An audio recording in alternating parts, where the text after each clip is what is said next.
Hello, everyone, and welcome to March 24th, Wednesday of the fifth week of Lent.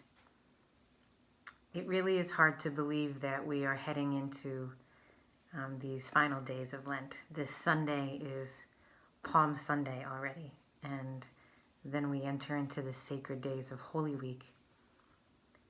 These days and weeks that we've been walking together, they are leading us to the cross. We can't escape that. And our path as followers of Christ leads us to the cross. But we know it doesn't end there. There is no resurrection without the cross, and there is no Easter without Good Friday. And all we have to do is hear the troubling news of this past week to know how much Good Friday is present in our world. Whether it be the shootings in Atlanta and Boulder, or the increased incidence of discrimination towards our Asian American friends, or those who continue to die from COVID-19, or the suffering of those seeking asylum at the border. We can see the suffering Christ in the faces of these sisters and brothers of ours who are suffering every day. I do think that those of us who live in a four-season climate, like we do here in New Jersey, can benefit from what those seasons teach us. They teach us about the cycles of dying and rising.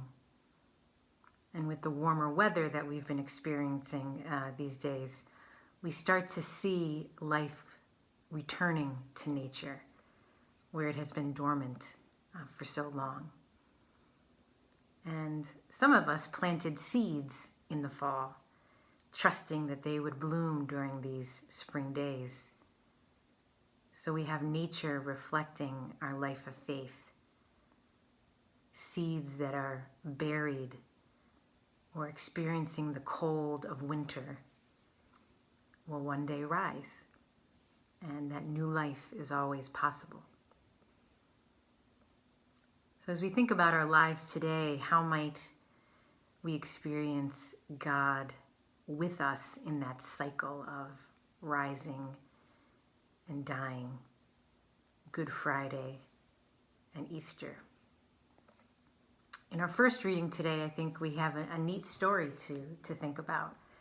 It's the story of Shadrach, Meshach, and Abednego. And King Nebuchadnezzar wants them to serve his golden statue, and he threatens them and says, if you refuse to do this, I will torture you and kill you. And they do refuse, and so he binds them and sends them into a white-hot furnace to torture them and to kill them. And we hear the reading continue, and it says, King Nebuchadnezzar rose in haste and asked his nobles, did we not cast 3 men bound into the fire? Assuredly, O king, they answered. But he replied, I see 4 men, unfettered and unhurt, walking in the fire, and the 4th looks like a son of God. I love this reading because it's just such a great image of what you think is the despair of being thrown into this white-hot furnace. And these 3 men are not abandoned by God. Instead, he joins them in the fire. He is with them in their suffering. And I think these days of Holy Week that will be coming very quickly remind us of the ways that Christ accepted suffering and death for us. He understands what we go through and what we suffer, or the suffering of our world, because he knew firsthand what suffering was like. As we think about these remaining days of Lent, and maybe some of the difficulties that we might be experiencing. How is God with you in that? Do you sense God's presence in the midst of what might be difficult for you to carry? In what ways can you invite God into that place with you? I find myself today also thinking about this man. This is Saint Oscar Romero, the Archbishop of El Salvador, who died 41 years ago today.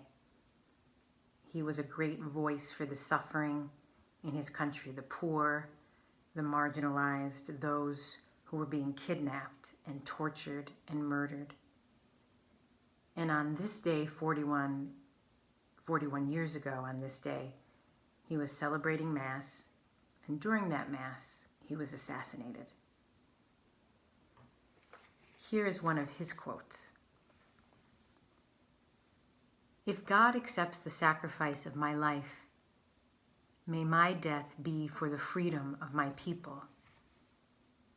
A bishop will die, but the Church of God, which is the people, will never perish. I do not believe in death without resurrection. If they kill me, I will rise again in the people of El Salvador."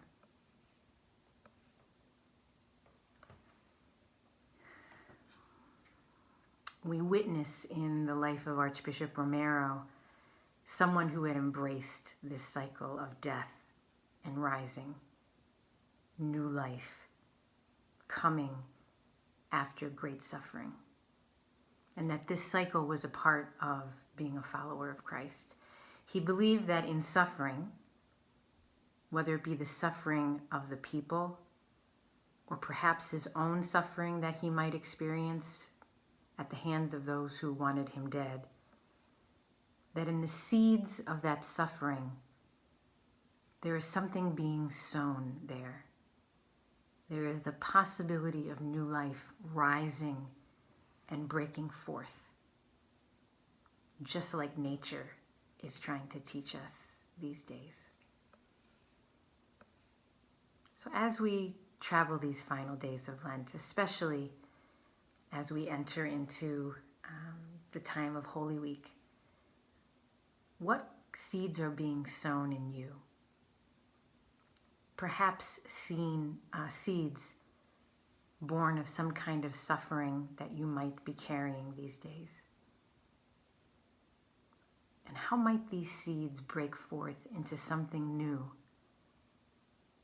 giving life in ways that you could just not ever imagine right now?